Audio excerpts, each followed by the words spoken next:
is rolling across this country. The outrage of citizens against the Citizens United decision by the Supreme Court. There are all kinds of groups that are jumping into this, and one of the most respected of the public citizen groups is Public Citizen itself. Public Citizen leading campaign for constitutional amendment to undo Citizens United is the on the nonprofit newswire is the this is an article in Mother Jones actually, but Bob Weissman is with us, and he is the president of Public Citizen.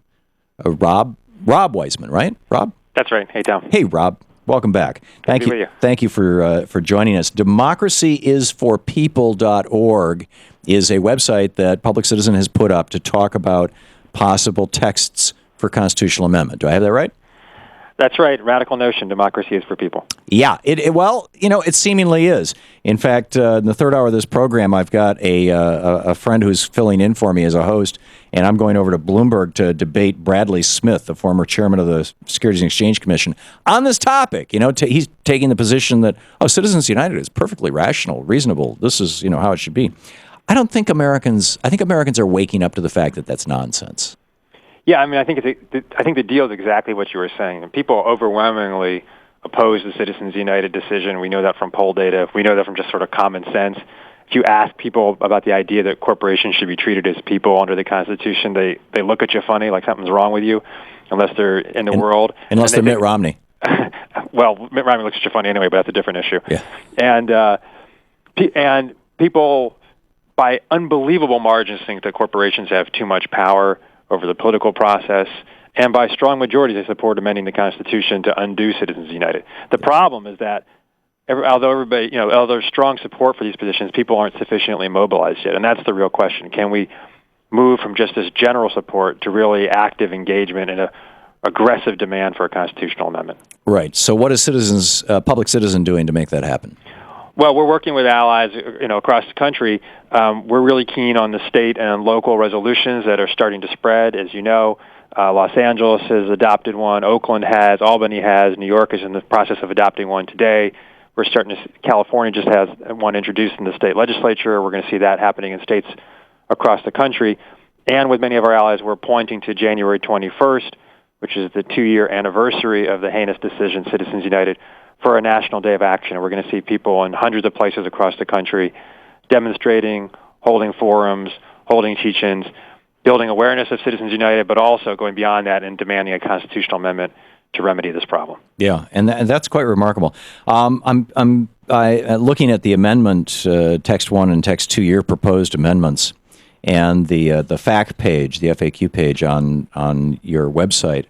I noted that one of the questions that was asked in the FAQ question was, how would this affect unions? And the answer was it would not. And it seems to me that because unions are democratic institutions, and they're democracies in the workplace, as opposed to workplaces, which are typically kingdoms, basically, that if all entities, profit and nonprofit, union and corporate, were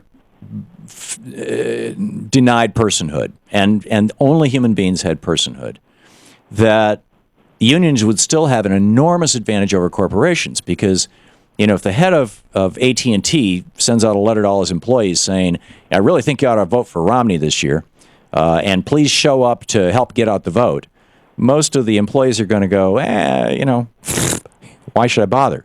But if the head of a union says that, 51% at least of the members of the union elected that person.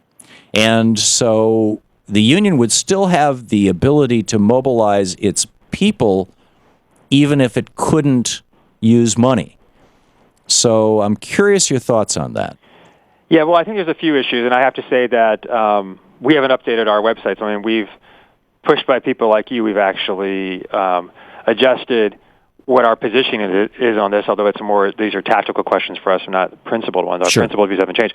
But the Sanders resolution, which proposed amendment, which talks about only for profits. Well, it talks about only for profit, but it says corporations, for-profit corporations, don't have constitutional rights, and also Congress can do full, in the area of campaign spending, Congress can do basically whatever it wants. The states can do whatever they want without regard to for-profit, non-profit, reflects our position. So on the specific thing you're asking, I think that you're right. I mean, in the area of spending money in elections, we want there to be public financing of elections. Right. Let's just sterilize the ground, basically. Yeah, full stop. And I don't want public citizen to have the right to spend money. I don't want Exxon to have the right to spend money. I don't even want individuals to have more than sort of de minimis rights to spend money, because otherwise the system is going to be corrupt. That's right. For other constitutional rights, though, I do think it's important to make sure that nonprofits and unions have protections against overreaching state power. I mean, I don't want the state to be able to say, the government to be able to say, public citizen doesn't have the right to speak, not on an election issue, but just in general. I don't want to say, well, unions don't have the right to form. I mean, I think we want to protect those rights, and that's where we come out on this stuff. That's interesting. So doing away.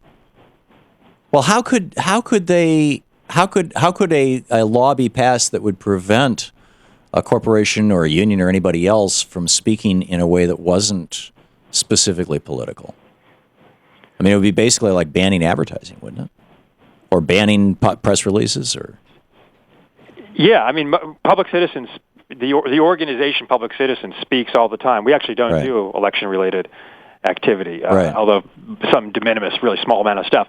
So my talking to you right now about a constitutional amendment is political speech. It's not election-related speech, but it is political speech. Right. Interesting. So I guess the bottom line here is we need to get everybody energized on the principle, and then we all need to be very, very careful about making sure that the details are worked out right, because we're going to probably have one chance to get a constitutional amendment through. That's right. This is hard stuff, but the big thing right now is getting things mobilized. Okay. January 21st Rob, is a big deal. We're out of time. You can check it out. Hang on just a second. You're listening to the Thom Hartmann Program. Call 866-987-THOM. You can check it out at democracyisforpeople.org. Rob Weissman. Thank you, Rob. Great to be with you, Tom. And publiccitizen.org as well.